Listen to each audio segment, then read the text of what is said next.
कल रक्षाबंधन है, सभी लोग अपने अपने भाइयों को राखी बांधेंगे। हाँ, तुम बिल्कुल ठीक कह रही हो। मैं तो बहुत ही खुश हूँ। मैं अपने भाई के लिए बहुत ही महंगी राखी लेकर आई हूँ।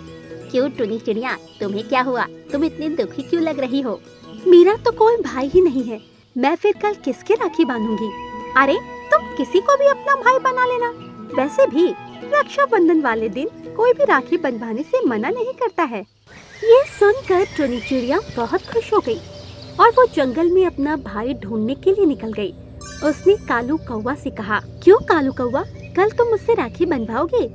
सभी लोग अपने अपने भाइयों की राखी बांध रहे हैं। नहीं, मैं तुमसे राखी नहीं बंधवाऊंगा क्योंकि तुम बहुत ही गरीब हो। ये सब तुम गिफ्ट लेने के लिए कर रही हो। अरे नहीं नहीं, मुझे गिफ्ट नहीं चाहिए, बस तुम राखी बंधवा लेना। नहीं, मैं तुम्हें अपनी बहन नहीं बनाऊंगा। जाओ यहाँ से, किसी और को भाई बनाओ। ये सुनकर टुनी चिड़िया बहुत ज्यादा दुखी हो जाती है और वहाँ से चली जाती है। टुनी चिड़िया बहुत ज्यादा गरीब थी, जिस वजह से कोई भी उससे बात नहीं करता था और उसका कोई भाई भी नहीं था, जिस वजह से वो और ज्यादा परेशान रहती थी और वो चाहती थी कि उसका भी एक भाई हो। इसके बाद वो जंगल में घूमने के लिए निकल गई। उसने सोचा उसे कहीं न कहीं भाई मिल ही जाएगा, पर उसे कहीं भाई नहीं मिला और दुखी होकर वो घर आ गई। घर आने के बाद जब टुनी चिड़िया को उसकी माँ ने दुखी देखा तो उससे कहा, क्या हुआ बेटी, तुम इतना दुखी क्यों लग रही हो? क्या बताऊँ माँ, मेरा भाई नहीं है और कल रक्षाबंधन है, तो मैं राखी किसके बांधूंगी? अरे बेटी, बस इतनी सी बात है। तुम जंगल में किसी को भी अपना भाई बना लेना, भला कोई राखी बंधवाने के लिए मना नहीं करेगा। नहीं माँ, सभी ने मना कर दिया है। सभी ये कह रहे हैं कि मैं राखी गिफ्ट के लिए बांध रही हूँ, जबकि ऐसा नहीं है। कोई बात नहीं बेटा, तू परेशान मत हो, तेरे लिए कोई न कोई भाई आ ही जाएगा। आप तो ऐसे कह रही हैं जैसे भाई आसमान से टपकेगा। कल मैं किसी को भी राखी नहीं बांध पाऊंगी। और ये कहकर टुनी चिड़िया जोर जोर से रोने लगी। उसकी माँ ने उसे काफी समझाया, पर वो मानी ही नहीं और नदी के किनारे चली आई और उदास होकर नदी के किनारे बैठ गई। तभी वहाँ पर एक राक्षस आता है। राक्षस ने जब टुनी चिड़िया को देखा तो उसने अपने आप से कहा, अरे वाह, आज तो मुझे ताज़ा माल खाने को मिलेगा। इसे खाकर मेरी भूख थोड़ी बहुत शांत हो ही जाएगी। और ये कहकर राक्षस ने टुनी चिड़िया से कहा, अरे तुम यहाँ क्या कर रही हो? चलो मेरे साथ चलो, मैं तुम्हारा भोजन बना कर खाऊंगा। मुझे तुम्हारे साथ नहीं जाना है, चले जाओ यहाँ से। मुझे किसी से बात नहीं करनी है, कोई भी मेरा भाई नहीं बनना चाहता। क्या तुम मेरे भाई बन सकते हो? ये सुनकर राक्षस काफी ज्यादा हैरान हो जाता है और उसे समझ में आता है कि टुनी चिड़िया भाई के लिए दुखी है और वो एक सुंदर सा चिड़ा बन जाता है। और फिर वो टुनी चिड़िया के पास जाकर उससे कहता है, क्या हुआ, तुम इतनी दुखी क्यों लग रही हो? मेरा कोई भी भाई नहीं है, मुझे कोई भी राखी बंधवाना नहीं चाहता है, इसीलिए। अरे बस इतनी सी बात है, तुम मुझे राखी बांध देना, मैं भी तुम्हारे भाई जैसा ही हूँ। क्या तुम सही कह रहे हो? तो फिर ठीक है, कल तुम मेरे घर आना, मैं तुम्हें ही राखी बांधूंगी। और ये कहकर वो घर चली गई। घर आने के बाद उसने अपनी गुल्लक देखी तो उसमें पैसे ही नहीं थे, जिसे देखकर वो काफी दुखी हुई और उसने अपनी माँ से कहा, माँ आपके पास पैसे नहीं हैं, मुझे राखी के लिए पैसे चाहिए हैं। बेटी, मेरे पास तो पैसे नहीं है, तू देख ले, तेरी गुल्लक में होंगे शायद। नहीं माँ, मेरी गुल्लक में पैसे नहीं हैं। अब मैं अपने भाई की राखी कैसे बांध पाऊंगी? कल मेरा भाई राखी बंधवाने के लिए आ रहा है। क्या? पर अब तू क्या करेगी? इसके बाद टुनी चिड़िया जंगल में पैसे उधार मांगने के लिए निकल जाती है। उसने 2-3 लोगों से पैसे मांगे, पर किसी ने भी उसे पैसे उधार नहीं दिए और वो दुखी होकर एक पेड़ पर बैठ गई। तभी उसने देखा पेड़ के नीचे एक राखी पड़ी हुई है। राखी को देखकर उसने अपने आप से कहा, अरे ये राखी यहाँ पर कहाँ से आ गई? इसे यहाँ किसने छोड़ा होगा? ये देखने में कितनी सुंदर लग रही है, चलो मैं इसे उठा लेती हूँ। और ये कहकर टुनी चिड़िया उस राखी को घर ले आती है। अगले दिन जब वो राक्षस टूना चिड़ा के रूप में आया तो उसने टुनी चिड़िया से कहा, देखो बहन, मैं आ गया, जल्दी से मेरी राखी बांधो। हाँ भैया, अभी बांधती हूँ, पर पहले मिठाई तो ले आऊं। और ये कहकर वो फिर से अपनी गुल्लक उठाती है, क्योंकि वो भूल गई थी उसमें पैसे नहीं हैं। पर जब उसने अपनी गुल्लक को उठाया तो वो बहुत ज्यादा भारी लग रही थी। वो काफी ज्यादा हैरान हुई और जब उसने अपनी गुल्लक को फोड़ा तो उसमें बहुत सारे पैसे थे, जिसे देखकर वो बहुत खुश हुई। अरे, ये पैसे यहाँ कहाँ से आए? मेरी गुल्लक तो खाली थी, इसमें पैसे किसने डाले? तभी उसने देखा वो राखी उसे गुल्लक के ऊपर रखी थी। वो समझ गई ये राखी कोई आम राखी नहीं है। इसके बाद वो अपने भाई के लिए मिठाई लाती है और उसी जादुई राखी को अपने भाई को बांध देती है, जिससे टूना चिड़िया बहुत खुश होता है और वो टूनी चिड़िया से कहता है, अरे वाह बहन, तुम्हारी राखी तो बहुत अच्छी है। हाँ भैया, और ये जादुई राखी भी है, इससे तुम अपनी सभी इच्छाएं पूरी कर सकते हो। अरे वाह, ये तो बहुत अच्छी बात है, ये लो तुम्हारा तोहफा। और ये कहकर वो टूनी चिड़िया को एक बहुत अच्छी साइकिल देता है। इसी के साथ उसे एक बैग देता है। जब टूनी चिड़िया ने उस बैग को खोला तो उसमें बहुत सारे पैसे थे, जिसे देखकर वो बहुत ज्यादा हैरान हुई और उसने टूना चिड़ा से कहा, अरे भैया, आपने मुझे इतने सारे पैसे क्यों दिए हैं? मुझे इतने पैसों की जरूरत नहीं है, मुझे तो बस भाई चाहिए था। मुझे पता है बहन, ये तो तेरी राखी है, तू इन्हें रख ले। वैसे भी तूने मुझे जादुई राखी बांधी है तो इसका नेक तो देना बनता ही है। ये सुनकर टूनी चिड़िया बहुत ज्यादा खुश हो गई, पर टूनी चिड़िया हैरान थी कि आखिर ऐसा कैसे हो रहा है। वो जो भी चाह रही है वो उसे कैसे मिल रहा है, और उसे टूना चिड़ा पर शक हुआ और उसने टूना चिड़ा से कहा, भैया एक बात बताओ, मुझे ये जादुई राखी एक पेड़ के नीचे पड़ी हुई मिली और मैं एक भाई चाह रही थी, वो भी मुझे मिल गया। आखिर ये सब कैसे हो रहा है? तुम कौन हो? क्या तुम सच में पता करना चाहती हो कि मैं कौन हूँ? हाँ, मैं जानना चाहती हूँ कि आप कौन हैं। ये सुनकर राक्षस अपने असली रूप में आ जाता है। राक्षस को देखकर टूनी चिड़िया बहुत हैरान हुई। उसे नहीं पता था कि उसने एक राक्षस को भाई बनाया है। और राक्षस ने टूनी चिड़िया से कहा, अब तो तुम्हें पता लग गया है कि मैं कौन हूँ, और वो जादुई राखी मैंने ही पेड़ के नीचे रखी थी, क्योंकि मैं नहीं चाहता था कि तुम दुखी हो। ये सुनकर टूनी चिड़िया बहुत ज्यादा खुश हो जाती है और वो राक्षस से कहती है, मुझे बहुत खुशी है कि आप मेरे भाई हो। माँ सही कहती थी, भगवान मेरे लिए कहीं ना कहीं से भाई भेज ही देगा, और उसने आपको भेजा है। अच्छा, तो अब मैं चलता हूँ, तुम अपना ध्यान रखना, और जब भी मेरी जरूरत हो मुझे बुला लेना। और ये कहकर राक्षस वहाँ से चला गया और अब टूनी चिड़िया बहुत खुश थी। दोस्तों, हमें इस कहानी से ये सीख मिलती है कि हमें कभी भी हार नहीं माननी चाहिए और भगवान पर भरोसा रखना चाहिए। अगर आप भगवान पर भरोसा रखेंगे तो आपके साथ सब अच्छा होगा। एक जंगल में बहुत सारे पशु पंछी रहा करते थे। उसी जंगल में बंटी कबूतर अपने परिवार के साथ रहा करता था। बंटी कबूतर बहुत ही गरीब था, जिस वजह से वो मजदूरी करने जाया करता था। एक दिन बंटी कबूतर ने देखा उसके जंगल में कुछ दूसरे जंगल के पंछी आए हुए थे, पर उन्हें जंगल में रुकने की कोई भी जगह नहीं मिली, जिस वजह से वो काफी ज्यादा परेशान थे। अरे यहाँ तो कोई होटल ही नहीं है, हम रुकेंगे कहाँ पर? कुछ समझ ही नहीं आ रहा। हमने तो सोचा था यहाँ आकर 1-2 दिन रहेंगे। वहीं बंटी कबूतर दूर से ये सब कुछ देख रहा था। तभी कालू कौवा ने उस पर चिल्लाकर कहा, जल्दी जल्दी हाथ चलाओ। बंटी कबूतर, क्या देख रहे हो?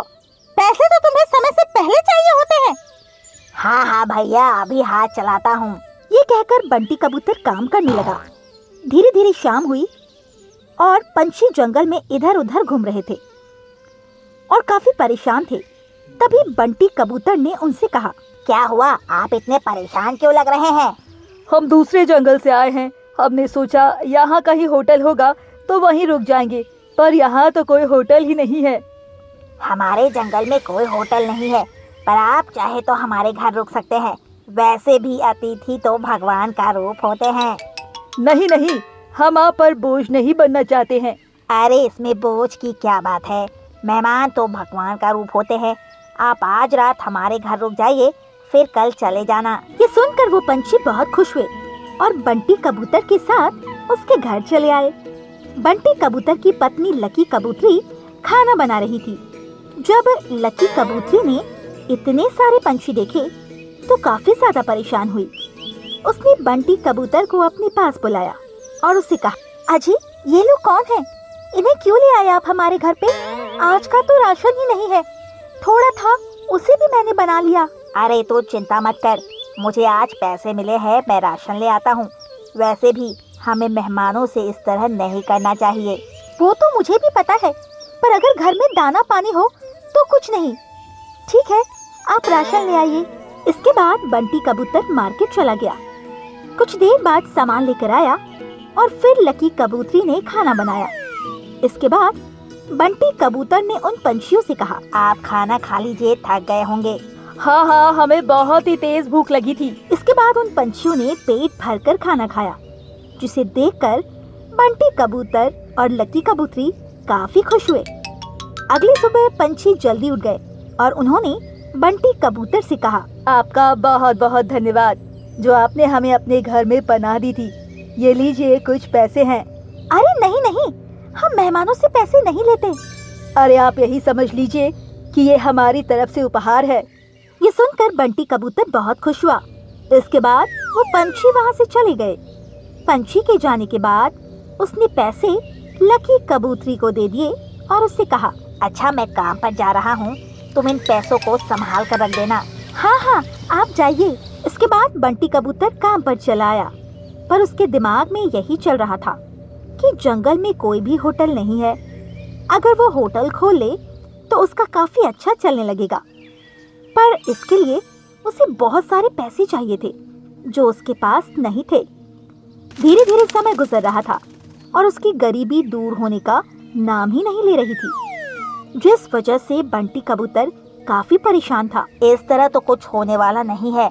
मैंने जो सोचा है, अगर मैं वो काम करने लगूं तो शायद कुछ भी हो सकता है। यही सोचकर वो कालू कौवा के पास गया और उससे बोला, कालू कौवा, मुझे कुछ पैसों की जरूरत है, तुम मुझे कुछ पैसे दे दो, मैं काम करके तुम्हारे सारे पैसे लौटा दूंगा। नहीं नहीं, मैं पैसे नहीं दूंगा। तुम्हारा क्या भरोसा, तुम पैसे लेकर चले गए तो? अरे कालू कौवा, मैं कहाँ जाऊंगा, मैं तो इसी जंगल में रहता हूँ और वैसे भी मैं रोजाना काम करने तो आया ही करूँगा। ठीक है, तुम्हें कितने रुपए की जरूरत है? मुझे 10,000 रुपए की जरूरत है, आप मुझे दे दो, 2 महीने काम करके आपके सारे पैसे चुका दूंगा। कालू कौवा काफी सोच विचार करता है और फिर उसे 10,000 रुपए दे देता है और कहता है, अगर तुमने काम नहीं किया तो मेरे रुपए 2 महीने में लौटा देना, क्योंकि अगर तुमने 2 महीने में पैसे नहीं लौटाए या काम नहीं किया तो तुम पर ब्याज लगना शुरू हो जाएगा। आप चिंता मत कीजिए, मैं आपके काम करके सारे पैसे लौटा दूंगा। ये सुनकर कालू कौवा ने बंटी कबूतर को पैसे दे दिए। बंटी कबूतर बहुत ज्यादा खुश हुआ कि उसे पैसे मिल गए और वो पैसों को लेकर घर की तरफ उड़ गया। अभी बंटी कबूतर आराम से आ ही रहा था कि तभी जाबाज चील ने आकर उसके सारे पैसे छीन लिए, जिससे बंटी कबूतर काफी दुखी हुआ। अरे चोर चोर, जाबाज चील मेरे पैसे ले गया। और ये कहकर बंटी कबूतर भी उसका पीछा करने लगा और एक जगह जाकर उसने जाबाज चील को पकड़ लिया और उससे कहा, मेरे पैसे दे दो चील, मुझे इन पैसों की बहुत जरूरत है। नहीं नहीं, मैं तुम्हें ये पैसे नहीं दूंगा। क्या कर लोगे तुम? मैं कह रहा हूँ ना, पैसे दे दो, वरना मुझसे बुरा कोई नहीं होगा। पर जाबाज चील ने बंटी कबूतर के पैसे नहीं दिए और वहाँ से जाने लगा। तभी अचानक जाबाज चील के सिर पर किसी ने वार किया और जब बंटी कबूतर ने देखा तो वहाँ पर टोनी चिड़िया थी और फिर टोनी चिड़िया ने रुपए छीनकर बंटी कबूतर को दे दिया और उससे कहा, ये लो बंटी कबूतर, तुम्हारे पैसे। ऐसे लोगों को ऐसे ही सबक सिखाया जाता है। तुम्हारा बहुत बहुत धन्यवाद टोनी चिड़िया, जो तुमने मेरी मदद की। अरे इसमें धन्यवाद की क्या बात है, वैसे भी ये चील अपने आप को ज्यादा ही होशियार समझते हैं। इसके बाद बंटी कबूतर पैसे लेकर घर आ गया और धीरे धीरे उसने अपने घर के ही पास होटल बनाना शुरू कर दिया। इसी के साथ वो कालू कौवा के यहाँ पर काम भी करने जाया करता था। धीरे धीरे समय गुजरा, 1 महीना पूरा हो गया और बंटी कबूतर का होटल बनकर तैयार था। अब बंटी कबूतर ने काम पर जाना बंद कर दिया, क्योंकि अब उसे अपने होटल को देखना जो था।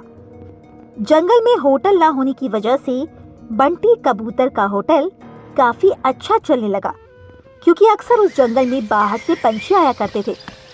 एक दिन टोनी चिड़िया उदास होकर जंगल में घूम रही थी, तभी उसे होटल दिखाई दिया। होटल देखकर वो होटल आई तो बंटी कबूतर को देखकर खुश हो गई। अरे बंटी कबूतर, तुमने होटल खोल लिया? हाँ हाँ टोनी चिड़िया, तुम बताओ, तुम कैसे घूम रही हो? क्या बताऊं, मेरे घर वालों ने मुझे घर से बाहर निकाल दिया है, तो रहने का कहीं ठिकाना ही ढूंढ रही थी मैं। अरे ऐसी बात है तो तुम मेरे होटल में रुक जाओ, वैसे भी तुमने मेरी उस दिन काफी मदद की थी। ये सुनकर टोनी चिड़िया बहुत खुश हुई और वो उसके होटल में रुक गई। इसके बदले उसने बंटी कबूतर को कुछ पैसे भी दिए। दूसरी तरफ बंटी कबूतर की आर्थिक स्थिति सही होने लगी थी, क्योंकि उसके होटल में बाहर के कस्टमर ज्यादा आया करते थे, जिससे उसने कालू कौवा के पैसे भी दे दिए। अब बंटी कबूतर बहुत खुश था कि गरीबों से अब वो अमीर होता जा रहा था। उसका होटल पूरे जंगल में फेमस हो चुका था, क्योंकि एक ही होटल होने की वजह से सभी उसी होटल में रुका करते थे, जिससे उसने अपने होटल में कुछ स्टाफ को भी भर्ती किया, जिसमें उसने अपनी टोनी चिड़िया को भी शामिल किया, क्योंकि टोनी चिड़िया काम ढूंढ रही थी और अब वो आराम से अपना होटल चला रहा था। तो हमें इस कहानी से यही सीख मिलती है कि अगर आप कुछ बड़ा करना चाहते हैं तो आपको इसके लिए बड़ा सोचना भी पड़ता है, तभी आप अपने काम को पूरा कर पाते हैं। ये तो थी आज की कहानी।